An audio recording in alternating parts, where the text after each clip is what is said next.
beginning of the Bible, the Lord is walking around the garden, and Adam and Eve is hanging around doing what they're doing. And when they do wrong, the Lord is now made separate. It's not Adam and Eve that's made separate. It's the Lord. And the Lord explains that to him. Do you understand what you just did? You separated me from this earth, from all the land. Yeah.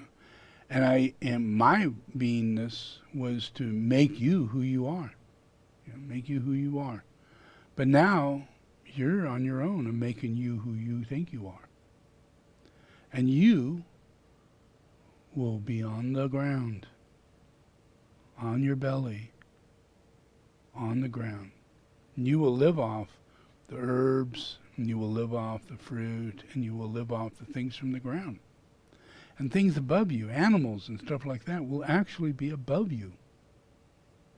And you'll be under their fear, their anger, their hostility. They'll chase you. You'll not be happy. And woman, your situation is that you will not be happy when you have children, and you will have a lot of them, and they will continue coming, and it will not bring happiness to you, because everything that's happening is coming out of this curse, and the Lord is the one who's cursed. Even though all of humanity gets cursed, the Lord is the one who's separated from the earth, right? Completely separated.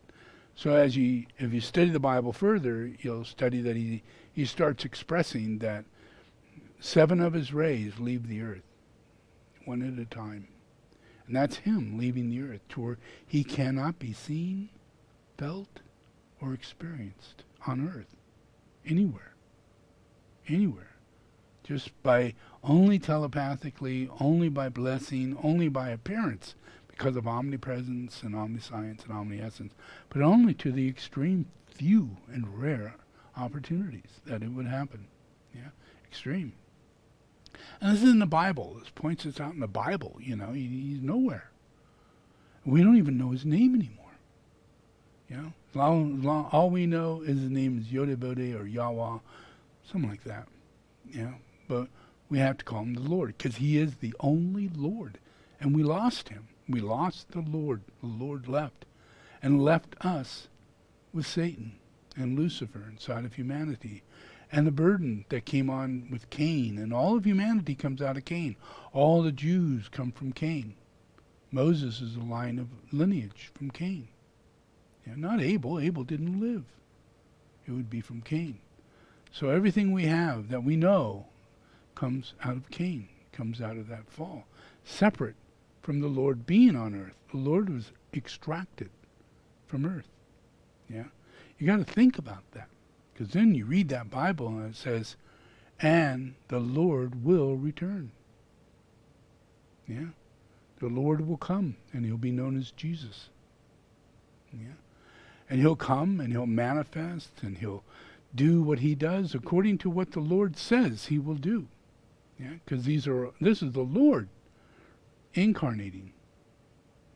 Because in all sense, the Lord was killed.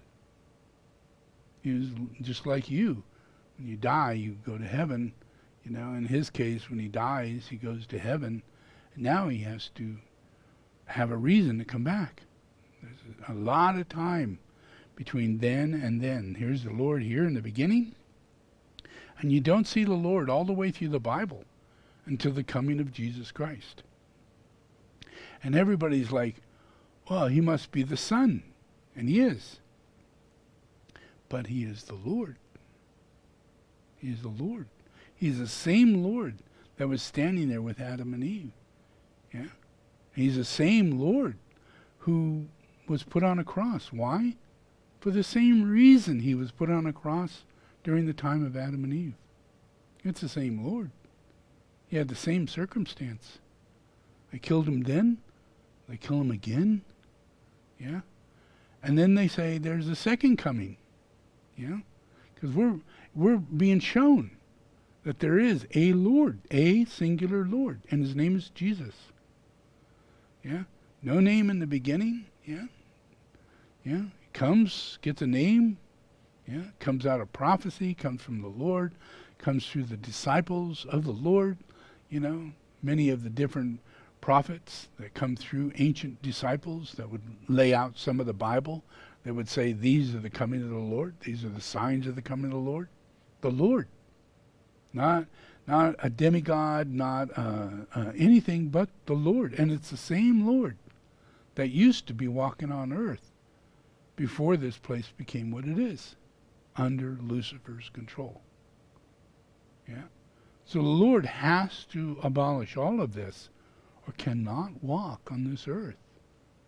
That, I hope everybody's kind of clear with that. That's why Jesus had to go on a cross, because there was no way he could walk amongst those people. So when he returned, he goes directly into a valley of Tibet and sits in a monastery for a long time and recapitulates the Lord. And in that monastery, there's truths that go back in the history of ancient Bible text. You know, not just Buddhism, not just Hinduism, things like that, but true God, true spiritual myth and mystery. And it's written by great prophets. And in that place, that was there. Yeah, so he got that. And that gave him the strength to go back to Jerusalem. Yeah, go back to Jerusalem, knowing that he was going to die on a cross. There wasn't really a lot of knowledge everywhere else saying that he was going to go die on a cross. He had to go back to Jerusalem. He had to go through this experience to save humanity. He read that. He understood that. He accepted that. That's what the Lord will do. He'll go. He has no other purpose other than destiny.